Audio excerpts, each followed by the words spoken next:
આજે પ્રકટીકરણના અભ્યાસનો 60મો એપિસોડ છે અને 8મી ઓગસ્ટ 2026 શનિવારનો આ દિવસ આપણા જીવનોમાં પ્રભુએ બતાવ્યો છે.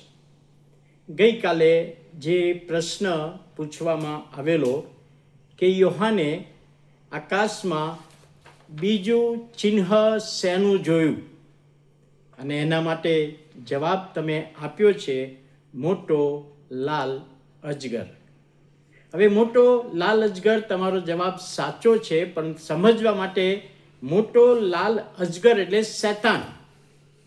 અને ત્યાં આગળ લખવામાં આવ્યું છે કે તેને 7 માથા અને 10 શિંગડા હતા અને તેના માથા પર 7 મુગટ હતા.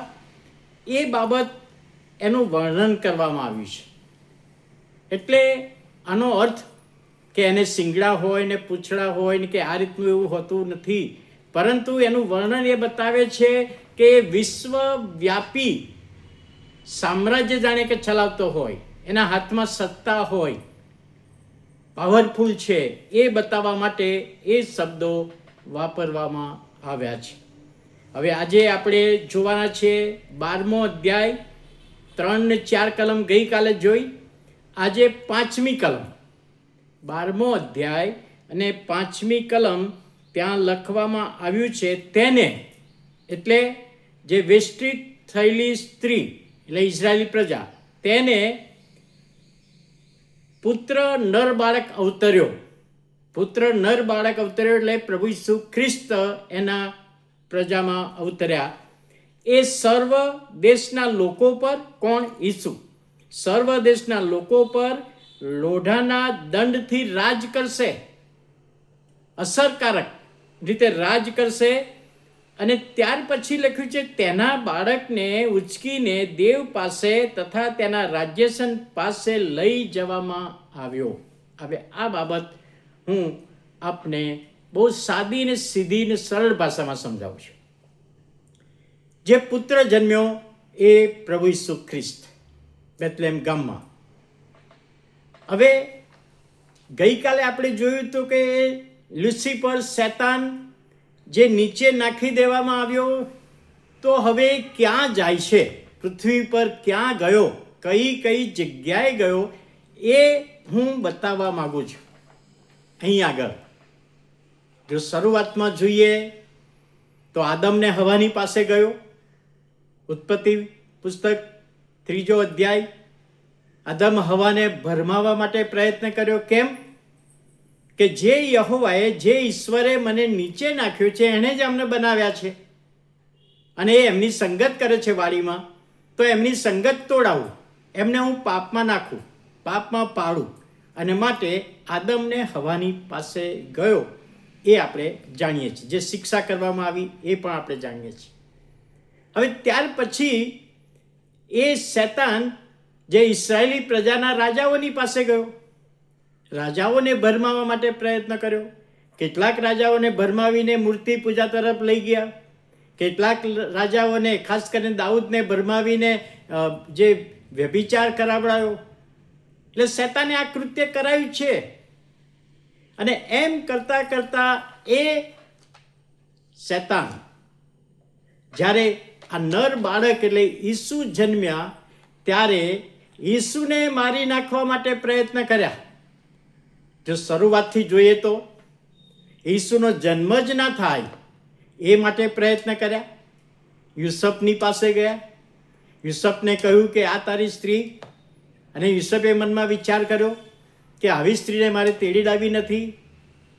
પરંતુ પ્રભુના દૂતે, પ્રભુના આત્માએ યુસફની સાથે વાત કરી અને સમાધાન થયું અને મરિયમને તેડી લાવે છે. હવે જ્યારે ઈસુનો જન્મ થવાનો, એ વખતે રાજકીય બાબત લઈને મુશ્કેલી ઊભી કરી. કોઈ જગ્યાએ જગ્યા જ ના મળે.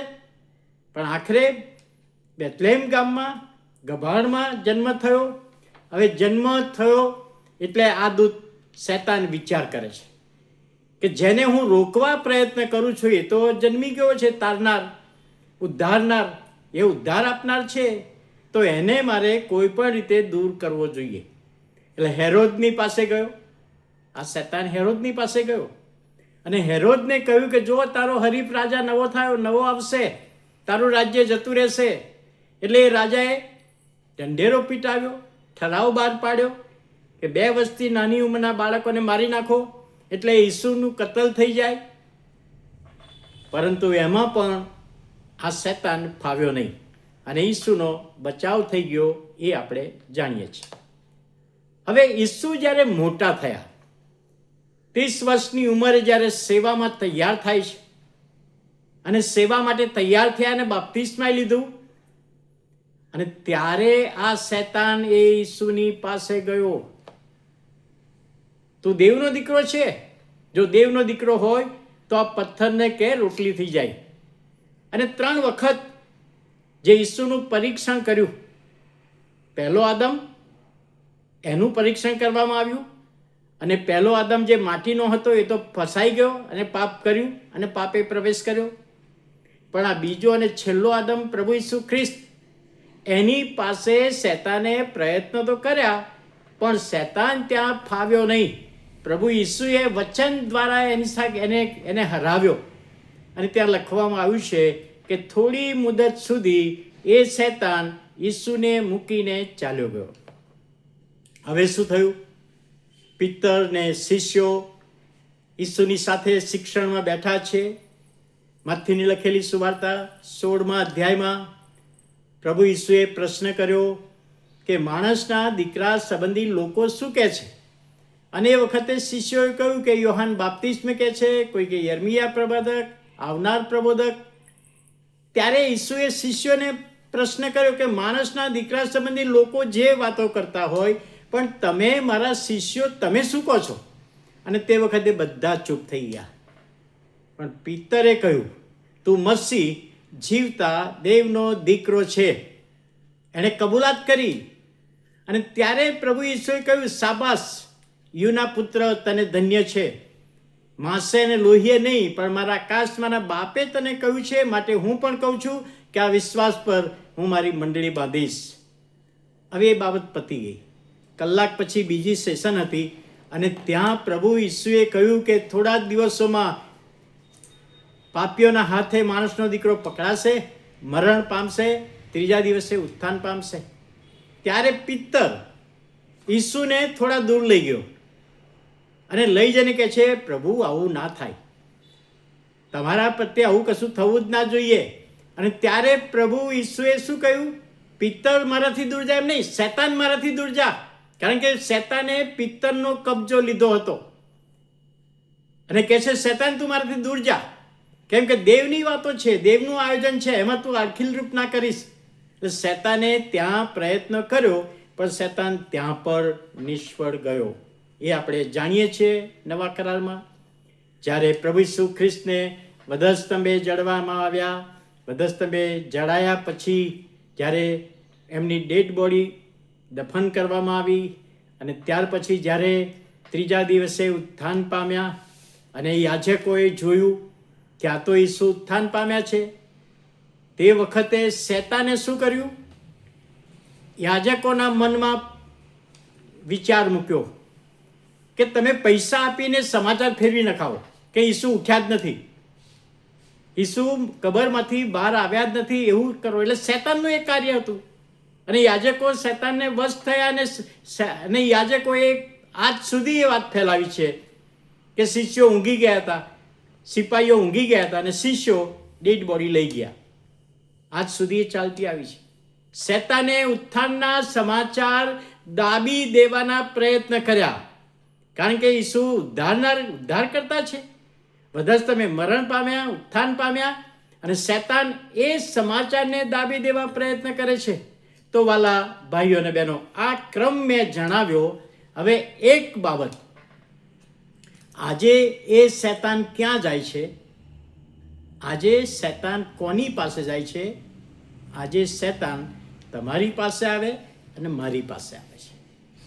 પ્રભુ ઈસુ ખ્રિસ્તનો સ્વીકાર કરનાર વ્યક્તિની પાસે શેતાન આવે છે અને ઈસુના માર્ગમાંથી ભટકાવવા માટે પ્રયત્ન કરે છે. ઘણી જગ્યાએ સફળ થાય છે, ઘણી જગ્યાએ સફળ થતો નથી. પરંતુ અહીં આગળ જે કલમનો છેલ્લો ભાગ કલમનો છેલ્લો ભાગ લખ્યું છે, દંડથી રાજ કરશે, તેના બાળકને ઉચકીને દેવ પાસે તથા તેના રાજ્યસન પાસે લઈ જવામાં આવ્યો. આ કલમની વચ્ચે વર્ષોનું અંતર છે. દંડથી રાજ કરશે ત્યાં સુધી બરાબર છે, ત્યાર પછી તેના બાળકને, પેલી સ્ત્રીના બાળક એટલે ઈસુને ઉચકીને દેવ પાસે લઈ જવામાં આવ્યા એટલે સ્વર્ગારોહણ થયું. એ બાબત અહીંયા બતાવવામાં આવી છે. એટલે અહીં આગળ કે છે સ્વર્ગારોહણ કહેલું બતાવવામાં આવ્યું છે. અને આજના દિવસે પણ પ્રભુ ઈસુ સ્વર્ગમાં ઈશ્વર પિતાના જમણે હાથે બિરાજમાન છે. એ બાબત અહીં આગળ પ્રભુ આપણને કહેવા માગે છે. તો વાલા ભાઈઓ અને બહેનો, આજે એ શૈતાન તમારી પાસે આવશે, મારી પાસે આવશે, પ્રભુના માર્ગથી દૂર થવા માટે પ્રયત્ન કરશે, પરંતુ પ્રભુની સહાય માગીને પ્રભુના માર્ગમાં આપણે રહીએ એવું પ્રભુ ઈચ્છા રાખે છે. તો આજનો પ્રશ્ન એ છે કે તે બાળકને સ્વર્ગમાં દેવના ક્યાં લઈ ગયા, દેવની પાસે ક્યાં લઈ ગયા? સ્વર્ગમાં લઈ ગયા, પણ કઈ જગ્યાએ લઈ ગયા? એ પ્રશ્નનો જવાબ તમારે આપવાનો છે. કદાચ અટપટો પ્રશ્ન લાગશે, પણ તમે એક બે વખત વાંચશો બાઇબલ તો પણ જવાબ મળી જશે. પ્રાર્થના કરીએ. પ્રભુ, આભાર માનતા તમારા નામને ધન્યવાદ આપીએ છીએ. આજનું વચન સમજવામાં આત્માની દોરમણી આપો, સહાય પૂરી પાડો. ઈસુ પ્રભુના નામમાં સાંભળો, માન્ય કરો. આમેન.